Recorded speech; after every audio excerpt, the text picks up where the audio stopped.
Unity 2D के tutorial video में अब आगे बढ़ते हुए मैं सी शार्प प्रोग्रामिंग लैंग्वेज को और अधिक आपको बताना चाहता हूं।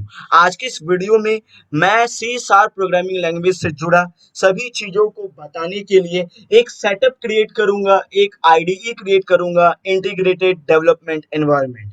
तो चलिए किस तरीके से सारी चीज़ों को सेटअप किया जाता है और क्या क्या इसमें जरूरी जरूरी चीज़ें हैं वो सब मैं आपको बताऊंगा। लेकिन इससे पहले इंपॉर्टेंट मैसेज मैं आपको ये देना चाहता हूं कि यदि आप इस वीडियो पर क्लिक कर दिए हैं तो पूरा देखिएगा, नहीं तो बाद में आप स्किप कर करके देखेंगे और आप इन फ्यूचर सी शार्प में या यूनिटी में आप गेम बनाने के दौरान कोई कोड टाइप करते हैं और आपको एरर आता है तो इसमें मेरा कोई गलती नहीं होगा, क्योंकि शुरुआत में ही कुछ ऐसी चीजें होती हैं जो कि आपको फिक्स कर लेनी चाहिए ताकि आपको कोई भी एरर देखने को ना मिले।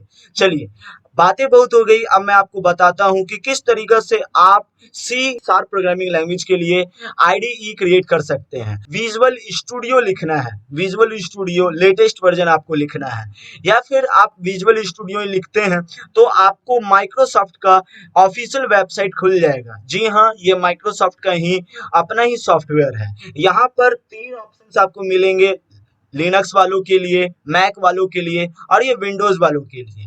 यहाँ विंडोज वालों के लिए तीन ऑप्शन है, यहाँ चार पांच ऑप्शन है, यहाँ एक ऑप्शन है। तो आप यहाँ पर कम्युनिटी, प्रोफेशनल, एंटरप्राइज तीनों ही डाउनलोड कर सकते हैं, लेकिन ये दोनों पेड वर्जन है। कम्युनिटी में आपका बहुत अच्छा से काम चल जाएगा। कम्युनिटी पर क्लिक करने के बाद थोड़ा देर वेट कीजिए, कुछ सेकंड आपका ये डाउनलोड होने लग जाएगा। मैंने इसे दोबारा शूट किया इस वीडियो को, तो ये पहले से ही मैंने डाउनलोड करके रखा हुआ हूँ, आपको बताने के लिए मैं कर रहा था। तो चलिए अब इसे इंस्टॉल करना बच्चों का खेल है। मामूली कोई सॉफ्टवेयर को इंस्टॉल करते हैं वैसे ही विजुअल स्टूडियो को डाउनलोड करना, इंस्टॉल करना उतना ही आसान है जितना बाकी एप्स के साथ है। तो आप जैसे ही इसे आप इंस्टॉल कर लेते हैं, तो आप मैंने तो इसे इंस्टॉल करके रखा है तो मेरा पुराना वर्जन जैसा आपको लगेगा। लेकिन आप जब नए नए चीज़ों को डाउनलोड करते हैं, चीज़ों को इंस्टॉल करते हैं, तो आपको नई नई चीज़ें दिखेंगी। यहाँ पर सबसे पहले कुछ इंपॉर्टेंट वर्कलोड दिखेगा। वो कैसे आएगा मैं आपको बता देता हूँ। क्रिएट न्यू प्रोजेक्ट पर जब आप जाते हैं तो यहाँ पर आप बेसिकली स्क्रॉल करते जाइए, नीचे में install more tools and features वाले आपको ऑप्शन पर जाना है। यहाँ पर जाने के बाद यहाँ एक मॉडिफाइंग विजुअल कम्युनिटी 2019 और उसका लेटेस्ट वर्जन यहाँ पर लिखा रहेगा। जैसे आप यहाँ पर जाते हैं तो एक बहुत ही इंपॉर्टेंट फ्रेमवर्क आपको डाउनलोड करना है। मैंने आपको बताया सी शार्प प्रोग्रामिंग लैंग्वेज जो होता है वो डॉट नेट पर काम करता है, डॉट नेट फ्रेमवर्क पर। तो आपको ये इंस्टॉल कर लेना है, बड़ा सिंपल। इस पर क्लिक कर लीजिएगा तो आपका इंस्टॉल हो जाएगा। फिर इसे चेकआउट कर दीजिए और फिर इसे क्लोज कर दीजिए। इतना करने के बाद आपको बेसिकली क्या करना है, लॉन्च पर क्लिक करना है। जैसे लॉन्च पर क्लिक करते हैं तो कुछ इस तरीके का वापस से इंटरफेस खुलेगा। आपको क्रिएट अ न्यू प्रोजेक्ट पर क्लिक करना है। जैसे ही आप क्रिएट अ न्यू प्रोजेक्ट पर आप जाते हैं तो यहाँ पर आपको सबसे पहला ऑप्शन दिखेगा। आपको इसे सेलेक्ट करने के बाद यहाँ नेक्स्ट पर क्लिक करना है और यहाँ पर आप अपने प्रोजेक्ट का नाम चूज कर लीजिए। मैं यहाँ पर लिख देता हूँ, सबसे पहला प्रोग्राम आपको मालूम है हेलो वर्ल्ड का बनता है। जैसे आप हेलो वर्ल्ड लिखते हैं उसके बाद नेक्स्ट में आप लोकेशन चूज कर सकते हैं। यहाँ पर एडिट करने के बाद आप लोकेशन बड़ा आसानी से चूज कर सकते हैं। यहाँ सॉल्यूशन नेम भी आप वही रख सकते हैं, वही रखना ही होगा। और फिर क्रिएट पर आप जाइए। जैसे ही आप यहाँ क्रिएट पर जाते हैं तो आपका पूरा का पूरा जो भी सिस्टम है वो ओपन हो जाएगा। कुछ इस तरीके से माइक्रोसॉफ्ट ने पहले ही कुछ प्रोग्राम्स यहाँ पर लिख दिए हैं। आपको हेलो वर्ल्ड का पहला प्रोग्राम में कुछ भी लिखने की जरूरत नहीं है, आपका हेलो वर्ल्ड का प्रोग्राम लॉन्च हो गया है। या तो आप यहाँ डिबग पर क्लिक कीजिए, यहाँ प्ले का बटन पर क्लिक कीजिए या F5 का बटन प्रेस कीजिए, आपका प्रोग्राम रन होने लगेगा। तो आप देख सकते हैं ये प्रोग्राम जो है हम लोगों का सक्सेसफुली क्रिएट हो गया है हेलो वर्ल्ड के नाम से। तो हम लोगों ने अपना पहला सी शार्प प्रोग्रामिंग लैंग्वेज में हेलो वर्ल्ड का प्रोग्राम बनाना सीख लिया है। आपको लग रहा होगा कि इसमें क्या नया बात है, तो कोई भी कर सकता है, अनारी भी कर सकता है। जी हाँ, कोई भी कर सकता है, इसीलिए तो मैं आप लोगों को सिखा रहा हूँ, आप लोग भी सीख पा रहे हैं। लेकिन इसे छोटा स्टेप मत समझिएगा।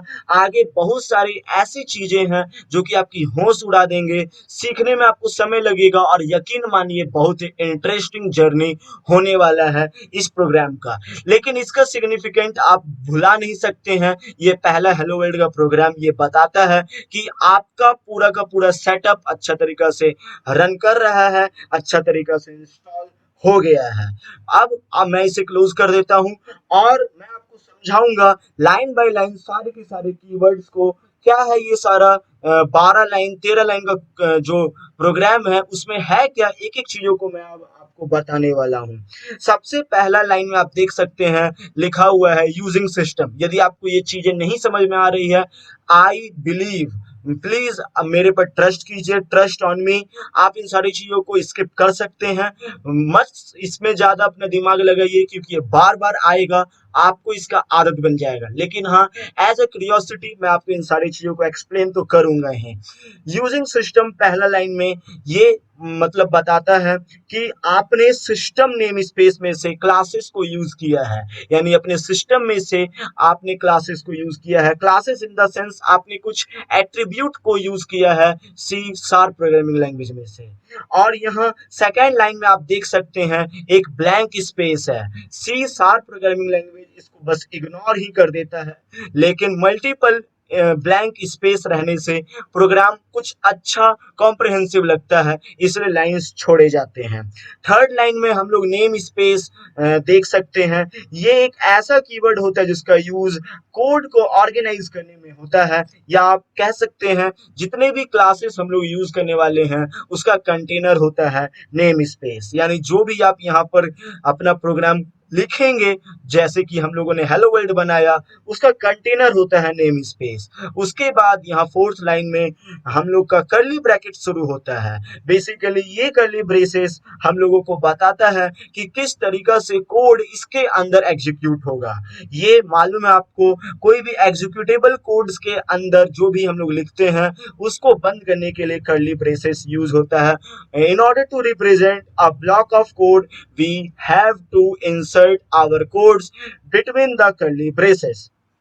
लाइन 5 में आप देख सकते हैं क्लास नाम का हम लोगों को एक कंटेनर दिख रहा है। ये एक डेटा का कंटेनर होता है जिसको हम लोगों ने प्रोग्राम नाम दिया है। और आप बहुत सारे मेथड्स को भी इसमें आप कंटेन कर सकते हैं जो कि आपके कोड में फंक्शनैलिटी लाने का काम करता है।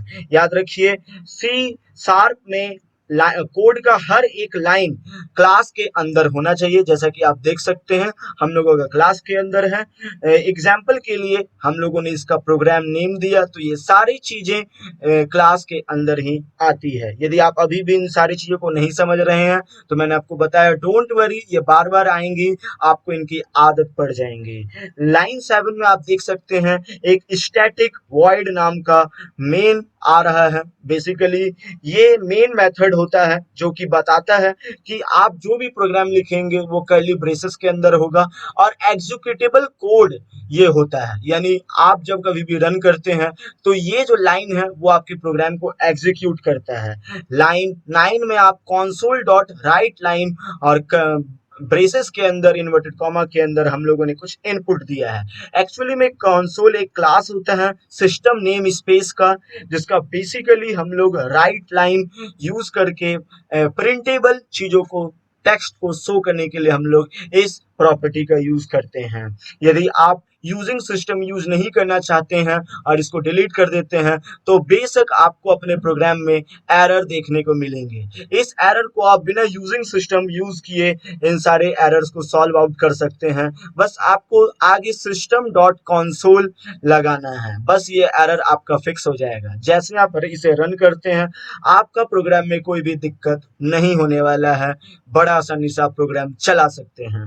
वहीं पर मैं आपको बता दूं कि सी हैश या सी शार्प एक ऐसा प्रोग्रामिंग लैंग्वेज है जो कि सेमीकोलन से एंड होता है। यदि आप सेमीकोलन से एंड नहीं करते अपने स्टेटमेंट को तो आपको यहाँ पर बोल देगा कि कॉलन सेमीकोलन एक्सपेक्टेड है, तो इसीलिए एरर आपको शो कर सकते हैं। इसलिए सेमीकोलन लगाना बहुत ही ज्यादा जरूरी है। यहाँ मैं आपको बता दूं कि सी शार्प लैंग्वेज जो होता है वो केस सेंसिटिव होता है। यदि आप कोई कैपिटल लिख रहे, कैमल कीस लिख रहे और उसको पूरा स्मॉल लिख रहे हैं तो ये इसका जो सिस्टम है ये डिफरेंटली दोनों को ट्रीट करेगा।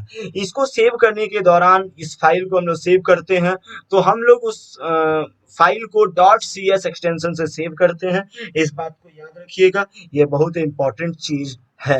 यहाँ क्लास जो है वो हम लोगों का प्रोग्राम का नाम है, क्लास का नाम प्रोग्राम है इसलिए प्रोग्राम .cs है। ये बाय डिफॉल्ट इसने ले लिया है, यदि आप बदलना चाहते हो तो बदल सकते हैं। तो मैंने आपको आज की इस वीडियो में बताया बेसिकली पहला प्रोग्राम आप कैसे बना सकते हैं। सबसे कॉमन मेथड रहता है किसी भी चीजों का आउटपुट लेने का सी शार्प प्रोग्रामिंग लैंग्वेज में राइट लाइन और मिडिल ब्रैकेट के अंदर में, यानी कि छोटा ब्रैकेट के अंदर में, स्मॉल ब्रैकेट के अंदर में आप प्रिंटेबल कोड को लिख सकते हैं और बड़े आसानी से वो चीजों को प्रिंट कर देगा। लेकिन आप राइट का भी यूज कर सकते हैं, राइट लाइन लिखने का आपको जरूरत नहीं है। यदि आप यहाँ लाइन हटा देते हैं और सिर्फ राइट रखते हैं तो भी ये हमारा प्रोग्राम बड़ा आसानी से एग्जीक्यूट हो जाएगा, आपको कोई भी समस्या देखने के लिए नहीं मिलेगा। तो मैंने आपको कुछ ऐसी चीजें बताया, तो उम्मीद है आपको आज की ये वीडियो काफी ज्यादा अच्छा लगा होगा। यदि ऐसा है तो प्लीज हमारे चैनल को सपोर्ट कीजिए। मैं यूनिटी के बारे में वो तमाम वीडियो अब लाता रहूंगा और सब कुछ मैं आपको बताऊंगा शुरुआत से लेके एंड तक। और यकीन मानिए यदि आप मेरे चैनल पर लगे रहें तो आपको गेम डेवलपर बनने से कोई नहीं रोक सकता है। आप अच्छा से अच्छा गेम बनाएंगे, बस मेरे चैनल को सब्सक्राइब कीजिए। यदि आप मेरे पूरे यूनिटी के प्लेलिस्ट को देखने के बाद ये करने में सक्सेसफुल नहीं रहेंगे तो आप हमारे चैनल को अनसब्सक्राइब कर सकते हैं, मुझे कोई भी दुख नहीं होगा। लेकिन प्लीज मेरे वीडियो के हर एक पार्ट को देखिए, प्लेलिस्ट के हर एक वीडियोस को देखिए, उसके बाद आप खुद ब खुद जान जाएंगे कि ये वीडियो गेम डेवलपर के लिए एक ब्लेसिंग है। तो आज के लिए बस इतना ही, हमें सपोर्ट कीजिए, सब्सक्राइब कीजिए। Till then bye bye, see you next time and thanks for watching this.